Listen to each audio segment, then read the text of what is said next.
Michael and Gabriel were dispatched on a mission of profound significance. The resonance of the earth is muddled. Gabriel, the messenger of divine pronouncements, observed, his voice like wind chimes in a perfect storm.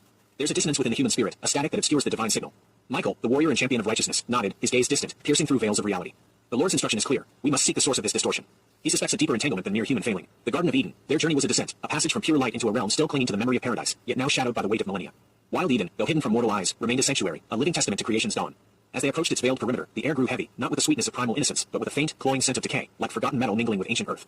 They passed through the shimmering barrier, the fiery sword of the cherubim acknowledging their divine authority. Inside, the garden was breathtaking, a vibrant explosion of life that dwarfed the world outside. Towering trees, their leaves iridescent, stretched towards a sky that was perpetually twilight, bathed in soft, internal luminescence.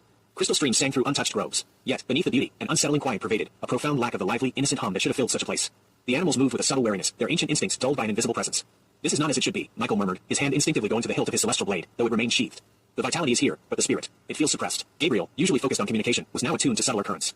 He moved through the overgrown pathways, his gaze sweeping over ancient moss-covered stones and blossoms that seemed to hum with muted energy. Then he paused, his eyes narrowing on a patch of ground near what once might have been a clearing, now choked with oddly rigid, dark vines. Michael, look here, he said, his voice hushed. The roots, they are not of this garden. They are parasitic. As Michael knelt, the true horror began to reveal itself. Beneath the seemingly natural growth, barely visible, were faint, geometric patterns etched into the very earth, intricate and precise. These were not the organic patterns of growth, but the cold, calculated marks of technology, ancient and alien. They dug with their bare hands, effortlessly parting the rich soil. What they unearthed sent a chill even through their celestial forms. Not simple artifacts, but a vast, interconnected network of metallic filaments, fine as cobwebs yet strong as adamantine, pulsating with a faint, unholy energy. Buried deeper still were small, obsidian-like nodes, each one throbbing with a silent, hypnotic thrum. These are not human designs, Michael stated, his voice resonating with grim certainty. And too complex for the earliest civilizations. Indeed, Gabriel replied, touching one of the filaments, a tremor passing through his being.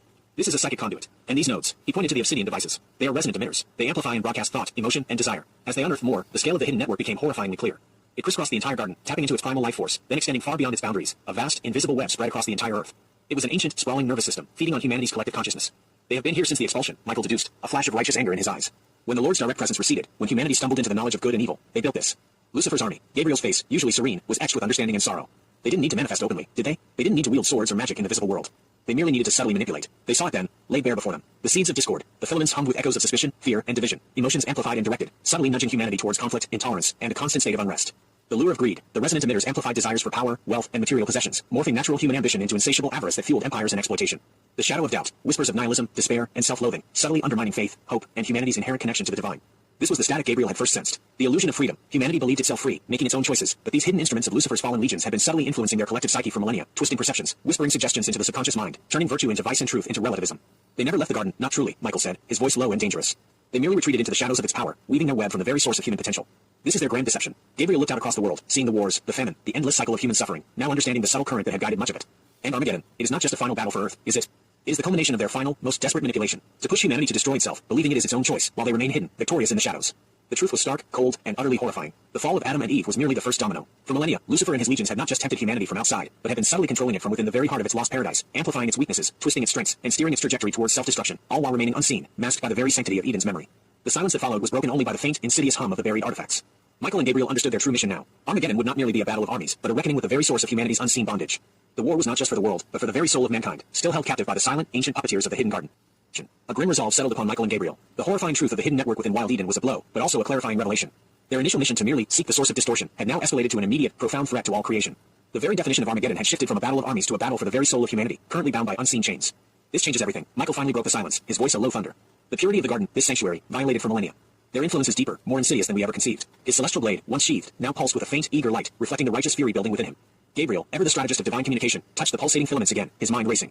They weaponized humanity's free will against itself. They didn't force evil, they merely amplified the temptations, the insecurities, the primal fears, until they became irresistible currents. Every war, every act of hatred, every step away from the divine, influenced by this subtle whisper. He saw the vast tapestry of human history, now overlaid with the intricate web of Lucifer's artifacts, and a profound sorrow washed over him. To tell humanity this truth now, without preparation, would shatter them. It would be an even greater despair than the fall itself. Michael's gaze hardened. Then we must sever the connection. This network must be dismantled. He raised his hand, the air around him crackling with divine energy. But Gabriel placed a restraining hand on his arm, the gesture calm but firm.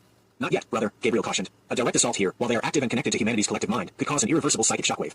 Imagine pulling a critical nerve from a living body. The damage would be catastrophic, perhaps even permanent. We would risk breaking humanity entirely, not just freeing them. The plan of divine intervention. Michael slowly lowered his hand, his initial surge of battle readiness tempered by Gabriel's strategic insight. So, what then? We cannot allow this to continue. No, Gabriel agreed. We must act with precision. This is not a matter for brute force, but for divine surgery. He gestured towards the shimmering veil surrounding Wild Eden. The veil itself, while protecting the garden, has also served as their cloak. First, we must communicate this truth, not to humanity directly, but to the Lord of Hosts. He alone possesses the wisdom and power to coordinate the necessary steps. The two archangels ascended from the contaminated heart of the garden, their discovery a heavy burden. They passed back through the cherubim's vigil, the guardian angels acknowledging their grave expressions. Their report to the celestial conclave was stark. They laid bare the discovery, the ancient, insidious network of Lucifer's making, embedded within the sacred ground of Eden, controlling humanity's emotional and psychological landscape for millennia. They spoke of the psychic conduits amplifying negative impulses and the resonant emitters broadcasting despair and division. The heavenly host was struck by a profound silence, then a surge of righteous indignation. The sheer audacity of the enemy to hide their greatest weapon within the very birthplace of humanity was a betrayal of cosmic proportions. The Lord of Hosts, in his infinite wisdom, heard their report. His divine voice, though unseen, resonated through the celestial spheres, charting the course of action. 1. Strengthening the divine signal. The first step would be to increase the direct spiritual interventions on Earth to counteract the psychic dissonance. This would manifest as heightened spiritual awareness, moments of profound clarity and compassion, and the emergence of more individuals across all cultures who championed unity, truth, and love. These would be humanity's antibodies against the subtle poison. 2. Preparing the Earth for severance. Key individuals, chosen and guided by divine inspiration, would begin to unknowingly prepare humanity for the psychic shock of liberation. This would involve a subtle shifting of global consciousness, a growing yearning for truth, and an increasing rejection of division, even if the source of that division remained unknown. 3. The timing of Armageddon, the final battle, Armageddon, would now be redefined. It would not merely be an external conflict, but the precise moment for the severance of Lucifer's network. The ensuing chaos of the final battle would serve as a cosmic smokescreen, providing cover for the delicate operation within Eden. The immense spiritual energy unleashed by the clash of divine and demonic forces would be precisely channeled to overload and destroy the parasitic system without utterly shattering humanity's fragile psyche. 4. The cleansing of Eden. Once the network was severed, wild Eden would undergo a profound cleansing, purged of the lingering spiritual residue of Lucifer's centuries-long infestation. It would remain veiled, a pristine sanctuary, but its influence on humanity would shift from a tainted whisper to a pure, healing resonance, subtly guiding humanity towards its true, unmarred potential. Michael and Gabriel, now fully aware of the true nature of their enemy's grand strategy, felt a new kind of purpose.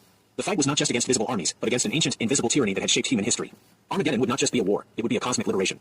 With this new understanding, what do you think? A conclave of shadows. The celestial decree set the grand strategy, but its execution fell to the tireless vigilance of Michael and Gabriel. The greatest challenge, they soon realized, was not the physical might of Lucifer's forces, but the subtlety of their influence and the tight temporal window within which the intricate plan had to unfold. Armageddon was approaching, and the cosmic clock was ticking. Their next actions were not thunderous charges, but a meticulous, silent war fought on the ethereal planes. Michael, the archangel of righteousness, took on the role of celestial counterintelligence. He deployed legions of loyal angels, not for direct combat, but for infiltration. These specialized angelic units, cloaked in divine light that rendered them invisible to the fallen, moved across Earth, their mission to identify and subtly disrupt the most critical nodes of Lucifer's psychic network. They didn't destroy them directly, that would risk premature exposure and an uncontrolled feedback loop, but rather introduced minute distortions, tiny glitches in the matrix of the enemy's control. A sudden, inexplicable surge of empathy in a warlord's heart, a fleeting moment of doubt in a demagogue's speech, a spark of unconventional wisdom in an innovator's mind. These were the subtle nudges, the cracks in the enemy's seemingly seamless control. Meanwhile, Gabriel, the archangel of revelation, focused on accelerating divine inspiration and amplifying human potential. He whispered into the dreams of scientists seeking cures, guided the hands of artists crafting works of profound beauty, and ignited the resolve of activists fighting for justice. He encouraged every nascent spark of human connection, compassion, and courage.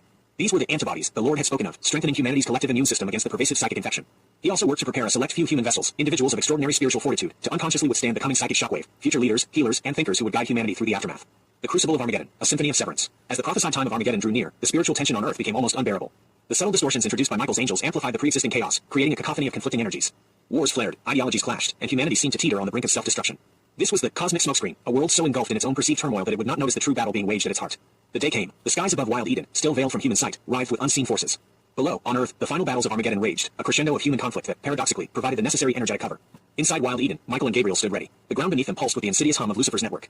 The obsidian nodes throbbed faster, sensing the impending end. Now, brother, Gabriel cried, his voice echoing with the authority of a divine herald. He spread his wings, and a blinding wave of pure divine light erupted from him, washing over the garden. This was not destructive, but a surge of revelation, designed to overload the psychic conduits with raw, unadulterated truth and purity. The network, designed to manipulate negative impulses, recoiled from the sheer force of unconditional love and light.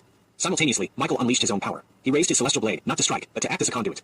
Through him flowed a concentrated torrent of divine judgment, not wrath, but a focused, righteous energy intended to sever the parasitic connections. It was a surge of cosmic justice, precisely calibrated to target only the malevolent, artificial filaments, leaving the organic life of the garden unharmed. A guttural, unseen scream reverberated through the ancient ground of Eden. The obsidian nodes cracked and shattered, not into dust, but into dark, ethereal mist that dissipated instantly. The metallic filaments, woven for millennia into the very fabric of the garden's energy, recoiled, writhed, and then, with a sound like tearing silk, detached.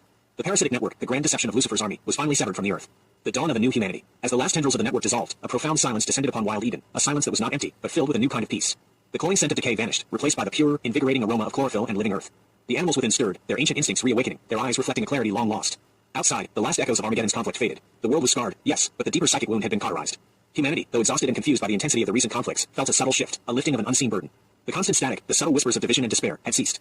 Michael and Gabriel, their mission accomplished, stood amidst the now truly wild, truly Edenic garden. The purpose of their task was not to return humanity to a state of innocent ignorance, but to restore its true free will. The knowledge of good and evil remained, but the malevolent manipulation of that knowledge was gone. Humanity would still face choices, still grapple with temptation, but now, the choices would be truly their own, unburdened by an ancient, hidden puppeteer. Wild Eden remained veiled, a sacred memory, but its pure, untainted resonance would now subtly guide humanity. The river that flowed from its heart, once diminished, began to flow again with renewed vigor, its waters carrying not just life, but the promise of clarity and spiritual renewal to the distant lands. The conclusion was not the end of struggle, but the beginning of true, conscious humanity. Liberated from unseen control, humanity would now embark on a new chapter of its story, one where the path to a new Eden, a state of chosen harmony and enlightened understanding, would be forged by its own untainted choices, guided by the subtle, pure whispers of a truly free spirit. The long journey, from the first bite to the final severance, had finally led to the possibility of genuine self-determination, the true meaning of being human.